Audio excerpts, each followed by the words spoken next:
I'd like to call the January 30th, 2023 Special Committee on Long-Term Healthcare to order. Madam Clerk, could you please call the roll? Alderwoman Davis. Alderwoman Boyd. Present. Reverend Kevin Anthony. Present. Kathleen Holmes. Present. Harold Braswell. Present. Lenny Jones. Marjorie Moore. Present. Laura Barrett. Present. Lavita Richardson. Victoria. Present. Who's present? Lavetta Richardson. Victoria and Ruri.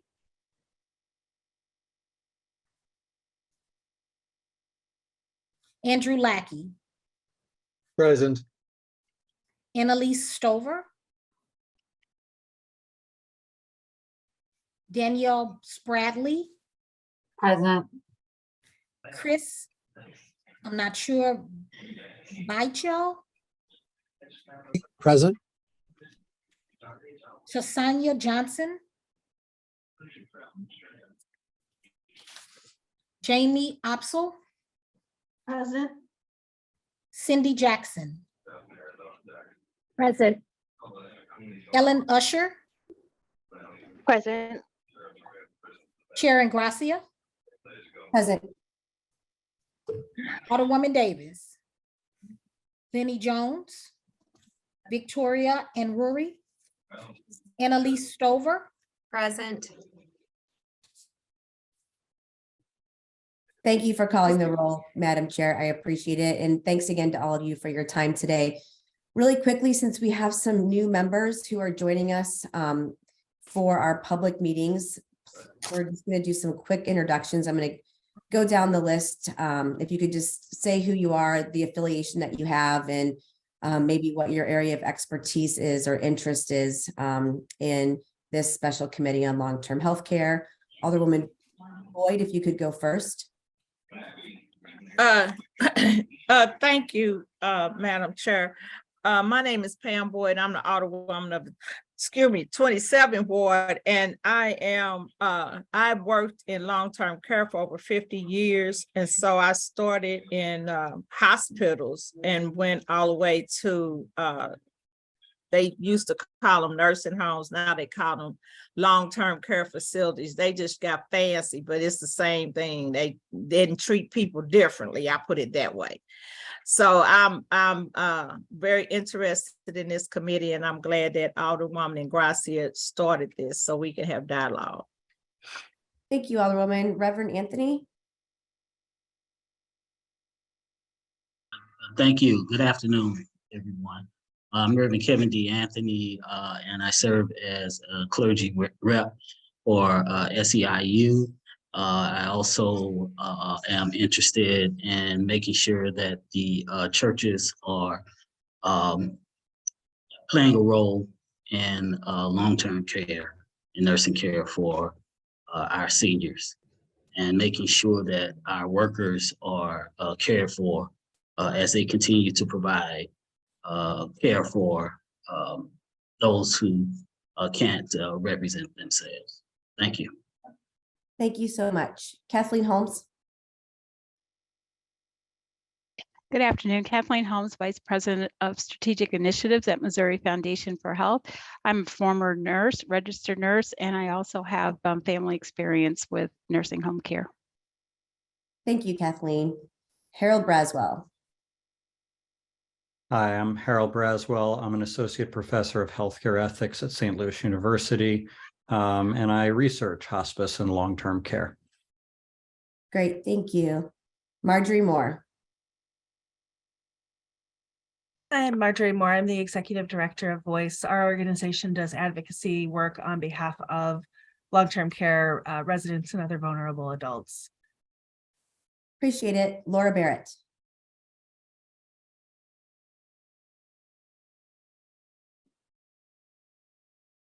Sorry, had a moment getting off mute. My name is Laura Barrett. I'm the campaign coordinator for SEIU, which stands for Service Employees International, and we're the healthcare division. We organize nursing home workers, hospital workers, and home care workers, and so have had some really deep experience during the pandemic in particular with some of the huge issues for workers and residents in long-term care right now. I also cared for my father in our home from age 90 to 93, so I experienced home care worker. Great. Lavetta Richardson. Hi, my name is Lavetta Richardson, and I'm an SEIU steward. I work at the CMT at Mary Queen and Mother Center. And under Hillside Rehab did a one-day strike on Martin Luther King's Day, protesting these out-of-state workers trying to do union busting. And it's also been like they have a poor work ethic as far as they have bed bugs, they have raw sewage coming up through the sinks in the residence rooms. And I am so grateful for this special committee. Lavetta, thank you so much for being with us today. I'm sorry, did I cut you off? Did you want to continue? Oh, we're fine. Okay, thanks again. Andrew Lackey. So, yes, I'm Andrew Lackey. I'm the Deputy Commissioner for the Office on the Disabled for the City of St. Louis. And most people in a nursing home have probably would have a disability under the and so that is why our office has been asked to assist and provide information to this committee. Always appreciate your perspective and expertise, Andrew. Annalise Stover. Hi, I'm Annalisa Stover. I'm the director of the St. Louis Area Agency on Aging. We're part of the City of St. Louis Department of Human Services. We're probably most well known for our community-based services, which include Meals on Wheels, transportation, case management, other services provided at no charge. But we do provide funding in addition to Voice, the long-term care ombudsman, who advocate on behalf of residents in long-term care facilities.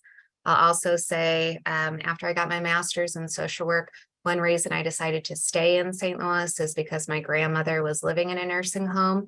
And so I visited her over the course of 6 years on a weekly basis, and really saw the care that she did and sometimes did not receive. So I appreciate being part of this conversation. Thank you so much. Danielle Spradley. Hello, my name is Danielle Spradley. I'm the Outreach Director for Congresswoman Cori Bush. This is an issue the Congresswoman cares deeply about, not only in workers' rights, but ensuring that we have good care facilities for our constituents. Thank you for being here. Chris, can you pronounce your last name for me so I say it correctly?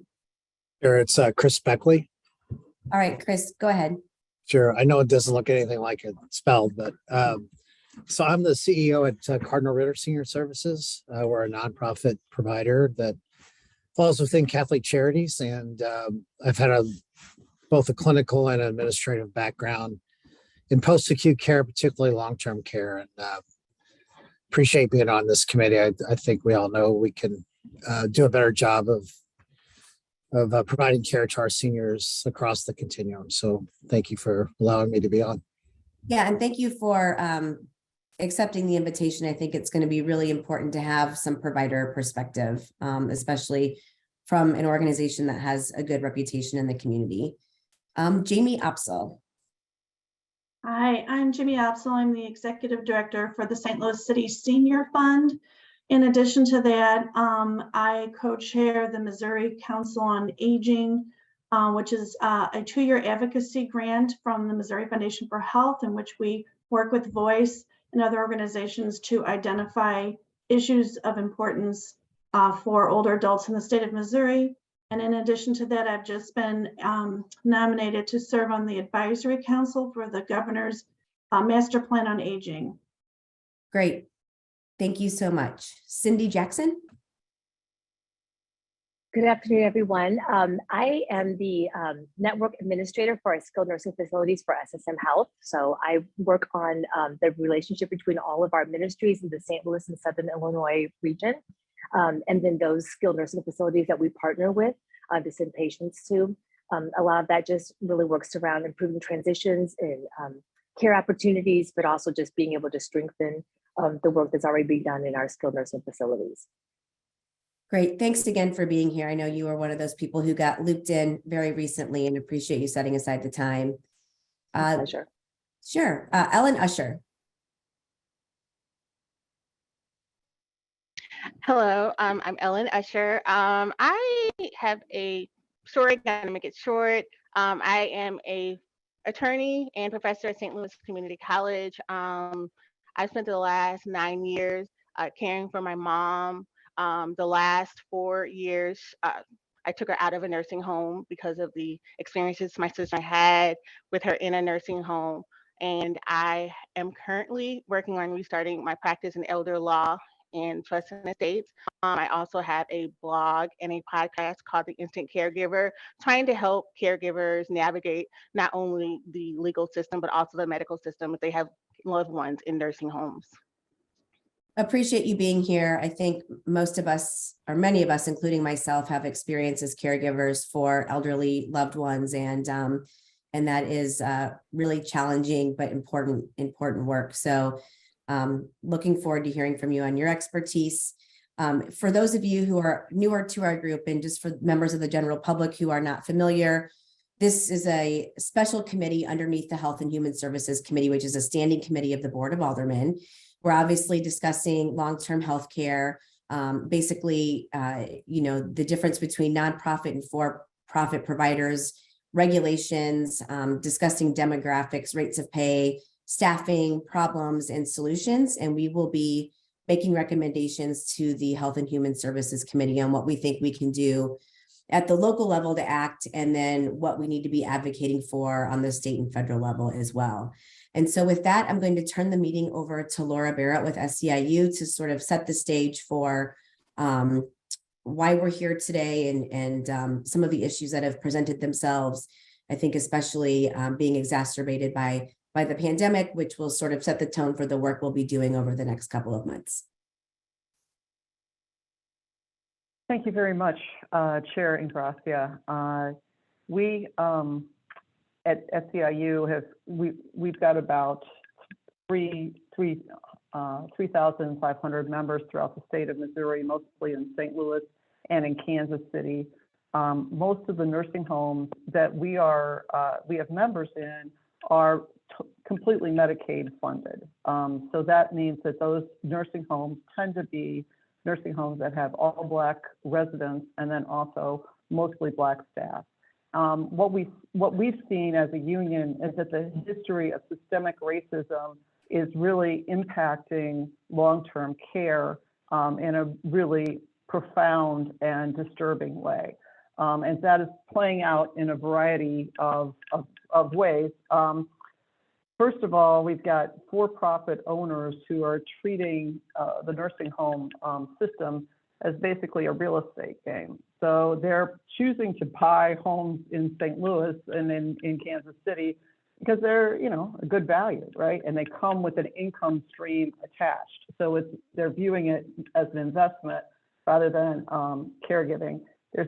Seems to us to be a big difference between nonprofit administrators and owners like Cardinal Ritter and the for-profit owners who are coming in from out of state.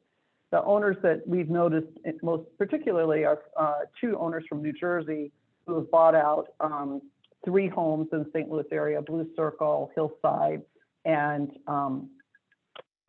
Beauvais Manor. And those 3 homes right now are in real danger because, first of all, there's a union busting owner who owns the home, but secondly, the quality of care is just really gone down, and it's a real problem. And that's why we did a strike at Hillside on Dr. Martin Luther King Day, just a one-day strike, but basically to lift up the issues that are plaguing Hillside Rehab right now, which is near the Baden area.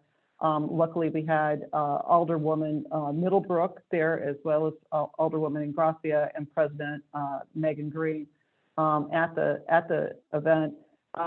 There are actually bed bugs in the facility right now. It's a real problem. There's also sewage coming up in the sinks of the residents' rooms.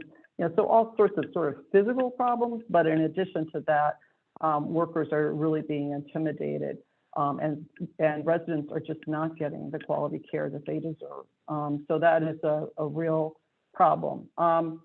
So what's responsible for this? We think there's three trends that are really taking place, and I'm sure some of the folks on the phone are just like complete experts on this, can also add your own point of view. But from our point of view, from the union's point of view, we're seeing three things that are happening right now. And a lot of these are in the briefing paper that we had submitted earlier that Chair Ingracia has in our Google Doc that's available. So we're seeing, out-of-state for-profit owners coming into these nursing homes, as I mentioned before. The second trend is really about sort of who's in the homes. And what we're noticing is that, especially in the city of St. Louis, folks are getting much younger. So we have folks who are the average age in St. Louis nursing homes the last 20 years actually dropped about 10 years. So we have much younger people in nursing homes, and many of those folks who are in nursing homes have mental illness. And so what we've noticed is also just a rise in that area of diagnosis. And in fact, I mean, this is just pretty surprising, but we checked the data from the Centers for Medicare and Medicaid Services. You can see the diagnosis is there. So these are all based on government figures, but 40% of the folks who are within the 17 homes in St. Louis, 90% of whom are just funded purely by Medicaid funding. Those 40% of the folks who are in those 17 homes are folks with severe mental illness. So they have a diagnosis of schizophrenia, bipolar disorder, other severe disorders. And we've been hearing this from the workers at SEIU, who are noticing, noticing that there's not segregation, right?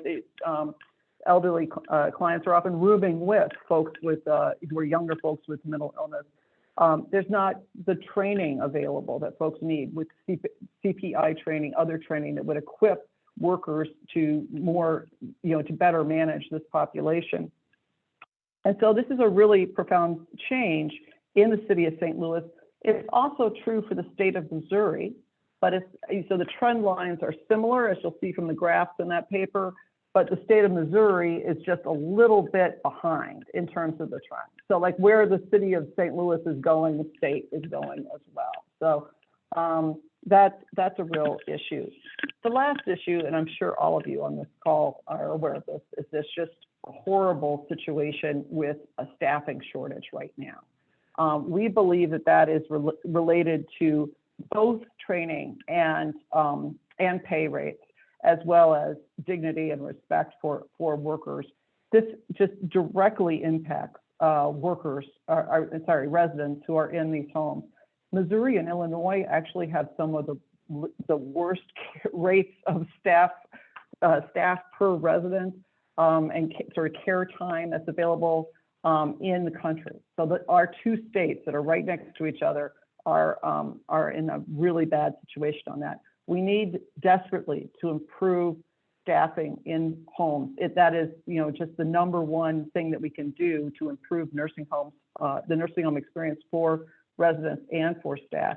But in order to do that, we're going to really need to set up a system that concentrates on making sure workers are feeling like they are equipped to actually take care of the folks this changing population in nursing homes. So those are a couple of things that we have, highlighted in the briefing paper that is in that Google Doc that I would urge you to take a look at.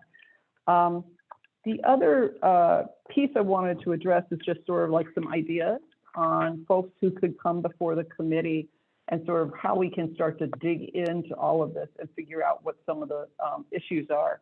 Laura, do you And mind if so I, do you want me to I'm hold on sorry, do you mind that? if I just, interrupt you really quickly, because I want to make sure that members of the committee don't have any questions for you from Sure. everything that you just listed out so far.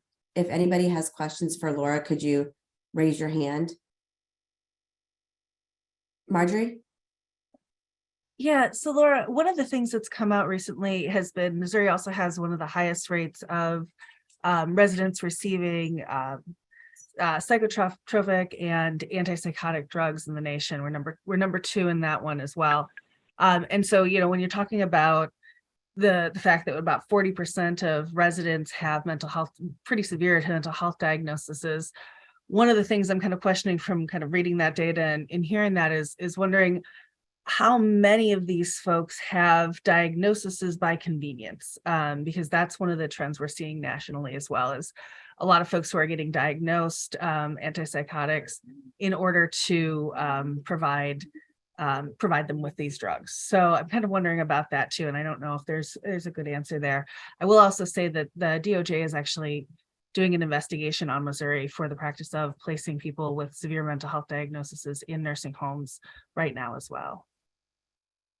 That's a great point, Marjorie. Thank you so much for bringing that up. So in November, the Department of Justice has engaged in a civil rights investigation in Missouri because they think that far too many folks with mental illness are being unduly confined in nursing homes. So it's an infringement on folks' civil rights. And so what we want, I mean, our vision is that everybody would be in the appropriate place with as much independence as possible. And so that's what we are, you know, really looking for as a union, is how can we empower the system to better serve people rather than warehousing folks in a placement that's not necessarily the place where they need to be. And then also these guardianship orders may not be appropriate to the person as well. So thank you for bringing that up, Marjorie. And I think this is also sort of a question for the state of Missouri, is why is this a problem in Missouri?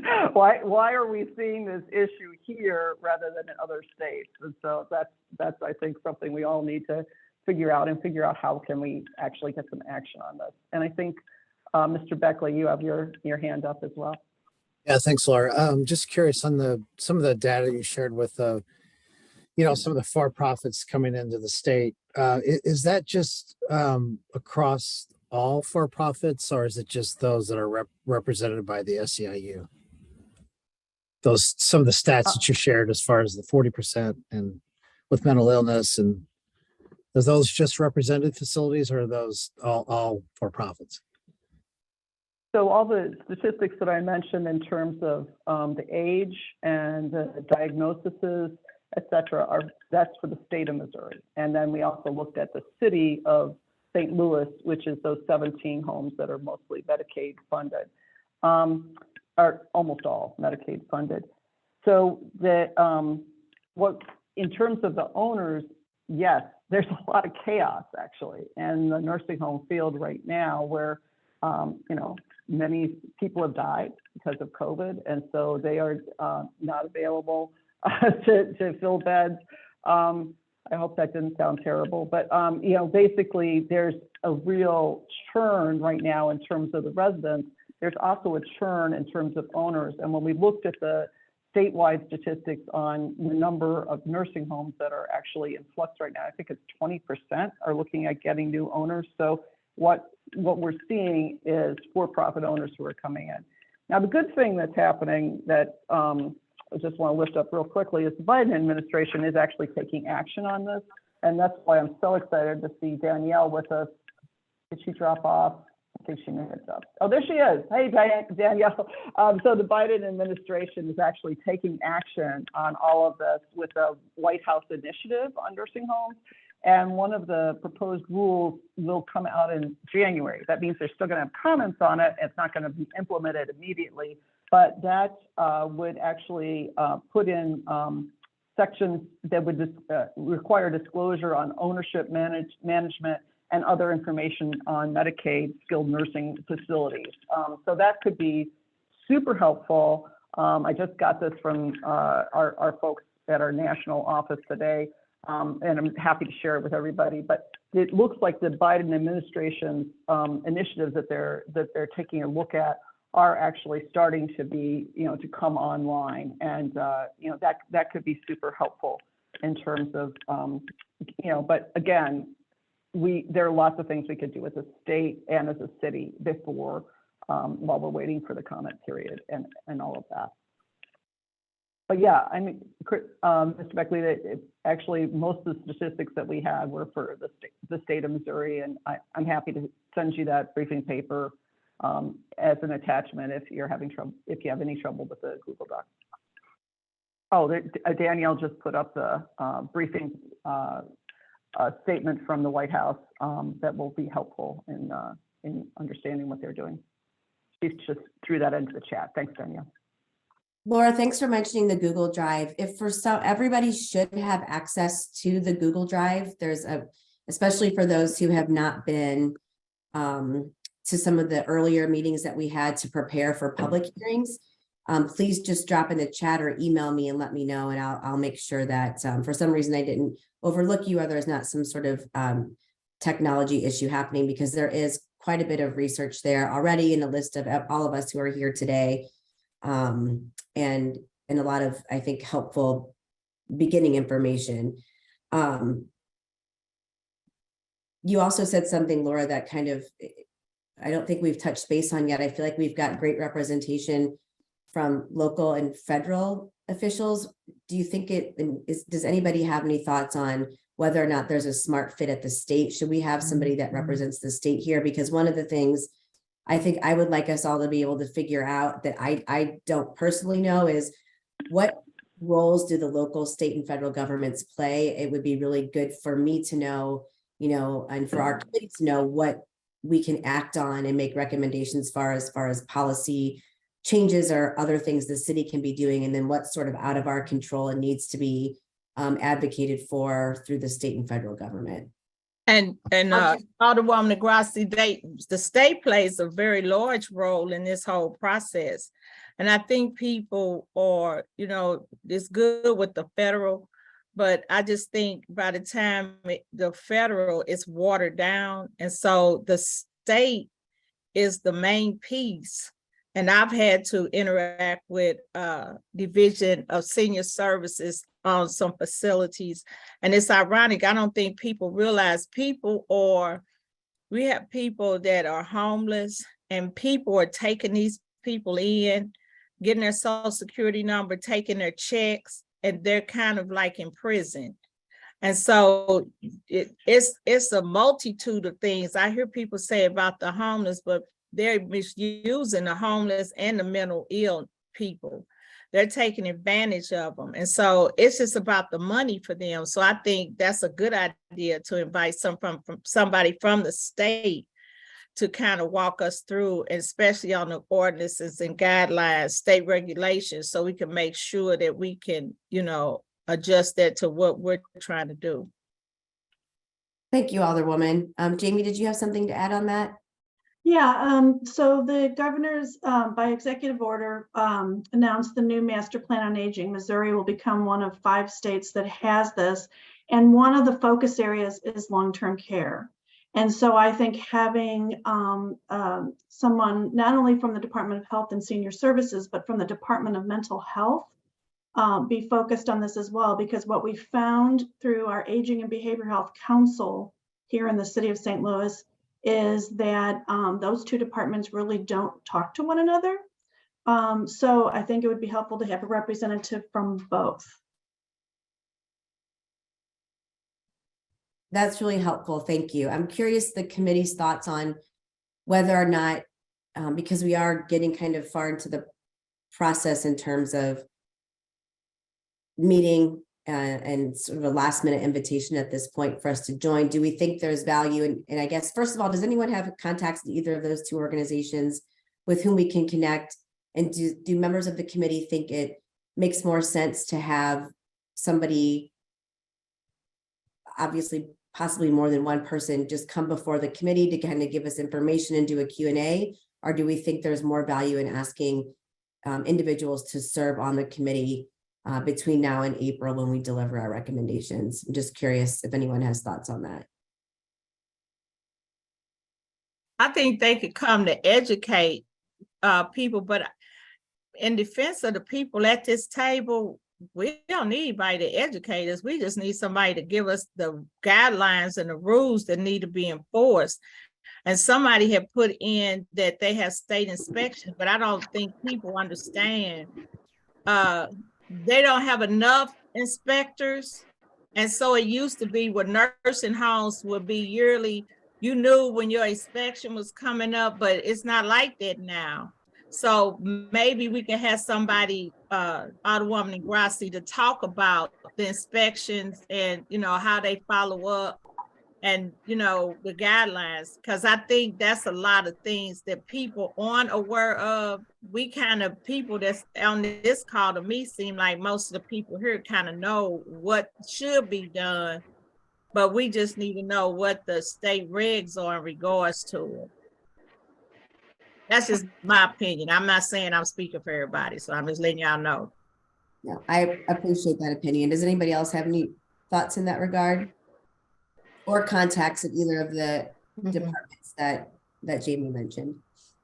So I can reach out to Department of Health and Senior Services and identify some possible speakers. Marjorie and I were talking this morning about how important it is, because any suggestions or changes that we would want enacted would need to be supported at the state level to really have the impact felt over, the long-term process. I also just wanted to mention the Olmstead Act and agencies that are working with transitioning people out of nursing homes. A lot of the paraquads and other agencies are helping people that currently reside in nursing homes, but should be residing in community settings instead, help them get out. So I can offer some suggestions. I can talk with Jamie and Marjorie, and we can email you within the next day a few ideas. That would be wonderful. And if you're able to also, there's a spreadsheet of possible speakers that's underneath the Google Drive. If you could just add that information there and then sort of note when you made contact, and we can keep track of who's responding and if we need to maybe think of somebody else if folks aren't available. Thank you so much for offering that. Thank you. Christine, I was looking at the healthcare committees and on the state level, and it looks like Sarah Unzicker, who represents part of the city, she is on healthcare reform. She's on the subcommittee on appropriations, health, mental health, and social services, children and families, and the joint committee on public assistance. So she might be someone good to talk to on a state level and also put this in her ear. Okay, great. Do you happen to have contact information for her? I do, and I'll send that over to you and make a connection. Okay, I appreciate that. I would recommend Jessica Baxter. Sorry. She's the director of the Division of Developmental Disabilities for the Missouri Department of Mental Health, and she previously worked with DHSS. So she would have background information in both areas. So I'll add that to the contact list. Great, thank you. Aside from state contacts, I guess the next topic of conversation we did want to dive into is if there are any other speakers we think would be important to have. I know SEIU had some ideas, so did Marjorie from Voice. And then if I could get maybe a small group of people who might be interested in helping me figure out themes for each of the meetings. So we'll figure out, it may not be as easy as everyone's going to be available at the same time, but just kind of trying to keep our meeting organized in terms of who's coming and what topics we're going to cover. I'm not an expert in this area by any stretch of the imagination. That's why I'm grateful to all of you for being here. So wanting to make sure we get the people before us and the information before us that we need to have in order to generate recommendations to bring back to the board. So yeah, any other ideas? I know Laura and Marjorie, if you want to start, and then we'll let others add their suggestions, and feel free to hop in and give feedback if you think these suggestions are smart or maybe not the best way to move forward right now. Yes, so my two suggestions, one was the paid staff ombudsman who covers the city of St. Louis that works for Voice, Lisa Smith. Lisa goes to all of the long-term care facilities regularly and gets to know residents, talks to them, helps them resolve their issues, and has seen some things this year. In addition, Lisa's also been able to identify one resident that lives at Hillside who is willing to speak as well. So those are the two that I'd recommend. Christine, I'd be happy to help you kind of come up with themes as well. That would be great. I'm not sure. I think I just sent you an email maybe last night or the night before. Yeah, asking you if you would. Thank you for that. And then I did, like I mentioned, create a tab or a Google spreadsheet of potential speakers. So I did add those two as the first two potential folks. And then Laura, did you want to discuss? Actually, sorry, let me pause. Is everybody okay with those two? Okay, great. Laura, did you list your ideas? In terms of how the nursing homes are financed, if we want to dig into that, it seems like Dave Kingsley from Tallgrass Economics is pretty interesting guy who's got a really good handle on the money situation. He is, quite a talker. So I think we'd want to have him come and speak before the committee and, limit him to, 20 minutes, half hour, whatever. The person we've dealt with at the state, it sounds like you guys have already, Marjorie and Annalise will have handled that. So I'll just leave that. I was also thinking the person who's doing the Department of Justice investigation, civil rights investigation, Christine Clark, might be somebody we'd want to have call before us. I was also thinking our beloved Representative Cori Bush would be very helpful to get something from, get her perspective on all of this, and then ideas about how we can best approach the federal government on some of this stuff. And then Richard Mollett, who is the head of the Long-Term Care Coalition, seems like he has a wealth of knowledge on nursing homes, and then also ideas on how to make things better. And probably even better than him is Alice Bonner, who I believe is the main representative for the Moving Forward Coalition, which is a new coalition of folks that is coming together. Several eastern parts of the SEIU union are part of that coalition, but it's a big coalition. It includes a whole lot of folks. And her congressional testimony is really impressive. So that would be one person. The other person I think that we could hear more from is Marjorie Moore herself. Marjorie has been really helpful in helping me get a handle on all of this. So just having her have a little space to testify, I think would be great. And then Jack Wolf, who is the owner of the Luxor properties. I don't know if he will come and testify before this committee, but that would be very helpful to hear his perspective on why he bought these homes and what the situation is. And then, of course, I think that having nursing home worker testimony is really important. So I suggest that, it's wonderful having Lavetta here on the committee. I think also just having Ashley Mosley, who's a member of our executive board and has worked at several nursing homes, would be a good perspective to have Ashley testify about what it's like on a day-to-day basis. So those are some ideas that I had. I know that's a lot, but we do have quite a few meetings in front of us. So it'd be good to make sure that we're getting the best information possible. I agree. Does anybody have thoughts on the list that Laura has or any additional suggestions? And I guess before I forget to ask Laura, are you comfortable making those connections and updating your spreadsheet? For sure. Yeah. Okay, great. And I think probably what makes the most sense is to ask when folks are available for our Monday meetings between now. I think the only one we're missing in February is President's Day, but maybe between now and our March 6th meeting, because then that gives us about a month to work together on recommendations and draft a report. Does that seem like enough time?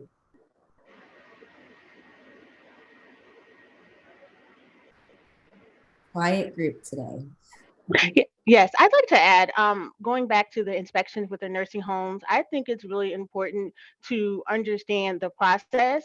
I'm pre-pandemic with my experience with nursing homes, and even with the inspections, there were still a lot of issues. I do have a recommendation, Cynthia Adams. She is a registered nurse who works in a nursing home, and she actually conducts the investigations. I think she would be a good person to talk to about the current status of the investigations, how they're working post-pandemic or now. Yeah, that sounds great. Do you feel comfortable reaching out to her to see if she's available for our Monday meetings? Okay, excellent. I do. Okay, thank you for doing that. And then if you can't find or access the spreadsheet to update it, just let me know and I'll make sure you can get in there. Okay. Chris, I think you were next. I just want to comment on the inspections. So if going through COVID, the inspections got behind, the yearly inspections got behind quite a bit because there was a lot of focused infection control surveys. So there are I know there's some facilities that have actually gone 2 years without their yearly survey, but just to clarify, that doesn't mean the state surveyors have not been in the buildings. They've been in for focus surveys, which actually creates an additional visits by the state, because essentially when they're in building, they can look at anything. So I know, I think the comment was made earlier that they're still struggling trying to find surveyors, just like the rest of the workforce. So they're still trying to catch up, although I know they've added quite a few and they're starting to catch up a little bit.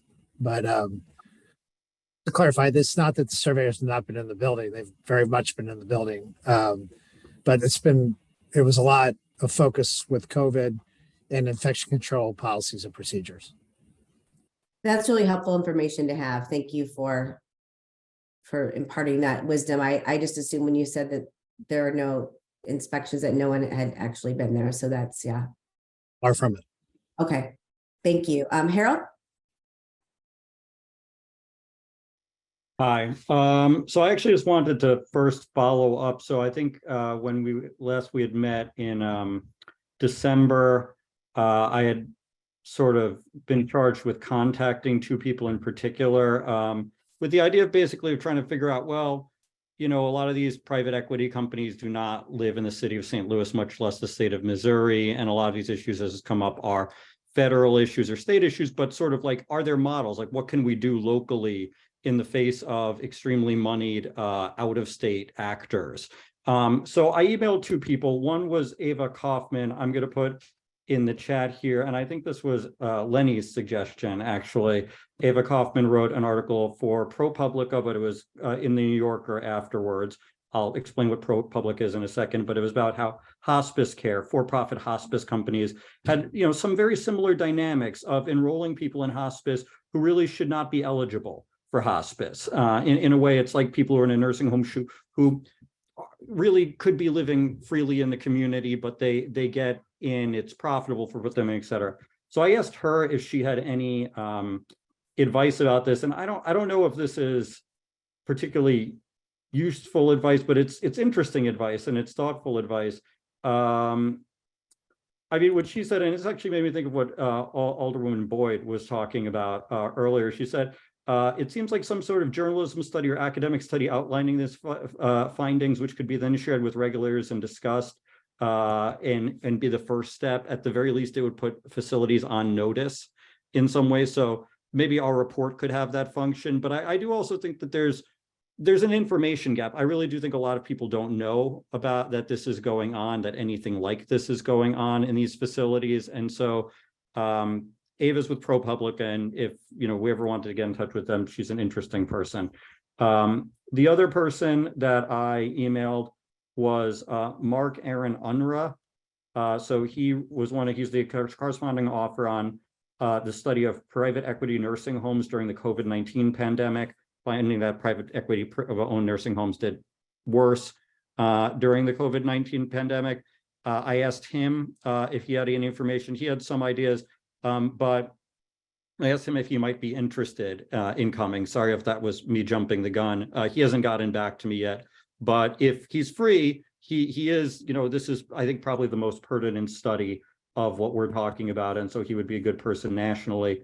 The last link I swear I'll put in is from this article from 2017, Separate and Unequal Racial Segregation and Disparities in Quality Across US Nursing Homes. And this is, Laura was talking about some of the racial dynamics here. So this is David Barton Smith.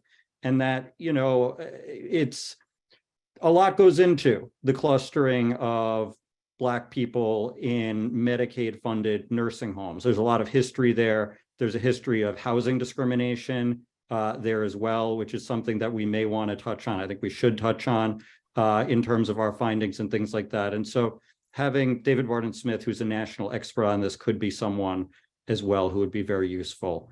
Yeah. Yeah, all of those individuals make sense to me if they make sense to the rest of the members of the committee. Harold, do you feel comfortable seeing if they are available for any of our Monday meetings between now and March 6th? Yeah, I'm happy to do that with David Barton. Also, Nina Cohn's also a law professor at Syracuse who's an expert. I'll ask her too, but I'll leave it at that.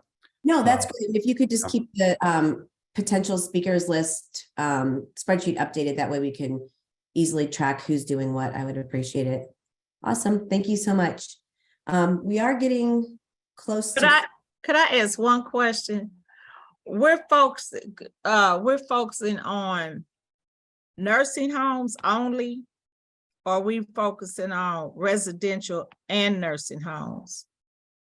Well, that's a great question. One of the things we had touched base on before when we were planning sort of how this committee would be structured was that we thought right now focusing on nursing homes, long care facilities versus some of the other places like in-home care or sort of the more day facilities or some of the other places where people were living was just maybe too far of a stretch for us for the time that we have to do the work. Okay. And under this, under the direction of the resolution, are folks still feeling like that makes sense? I mean, that's fine. I just wanted clarity because I was going to say that's some big shoes to fill. So that's why I said, let me ask, right? Because I know nursing homes is a big elephant within itself. Sure. No, and I mean, appreciate you asking that question because I think it's important for us to clarify, not just for the committee itself, but for the public and knowing that this may be continued work, that this maybe is just the first step in kind of looking more holistically at some of the other issues that we know are kind of off to the side, but still important to be addressing as well. I want to check in with Alderwoman Middlebrook and Alderwoman Rice. They are on the call just to see if they had any questions or comments. Thank you, Madam Chair. Right now, I have, I'm just glad that this committee has been formed, working in healthcare and seeing some mentally ill patients or clients who have had to go into nursing facilities, but not necessarily need to be there. And they're basically stuck there because they have no family. I think this is very important work that is being done. So thank you. Sure. Thank you. And thanks for listening in.